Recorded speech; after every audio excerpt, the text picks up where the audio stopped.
Good evening and thank you for joining us. We begin tonight with an international mystery that grows deeper by the hour. Authorities are no closer to knowing what happened to Malaysian Airlines Flight 370 than they were 72 hours ago when it disappeared from the radar. Every potential sighting of wreckage so far has turned out to be false. 34 aircraft and 40 ships from 10 countries are now involved in the search. Our coverage begins with Mike Drolet. 3 full days and not a clue to be found. A flotilla of ships working in a grid pattern, investigating every possible clue. They have confirmed that the oil are not from an aircraft. That oil slick, which briefly raised hope the plane had been found, turned out to be from a cargo ship. And then a separate find, a plane door and part of a tail, turned out to be untrue as well. The radar data was very sketchy, so they don't know where to start. They announced earlier today that they were going to look at some land territory in Vietnam to see if the plane actually reached land. The mystery of Flight 370 began shortly after it left Kuala Lumpur at 12:41 a.m. local time.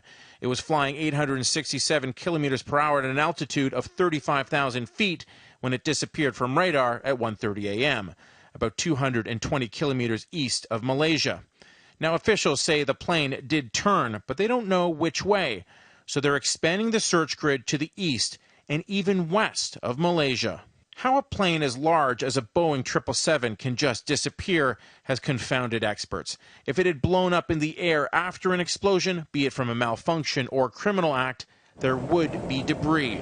Planes are equipped with emergency locator transponders, which turn on in critical situations, but they're far less capable than satellite beacons, which, because of the cost, are not in all airplanes. You know, a $250 million aircraft with 250 people on board, there's no mandated system that will stream live data back to an airline's operations control center and say, we've got a problem with one of our aircraft. Meanwhile, the families of the 239 missing have little to go on. Husbands and wives continue to wait to hear about their spouses. Mothers wondering what to tell their children. He had planned to Skype Dad when he landed in Beijing, so he's been asking when he's going to Skype Dad. Officials have little to tell them and are clearly getting frustrated themselves. Even as they showed the latest search areas, they spoke of expanding them even further tomorrow. Mike Drolet, Global News.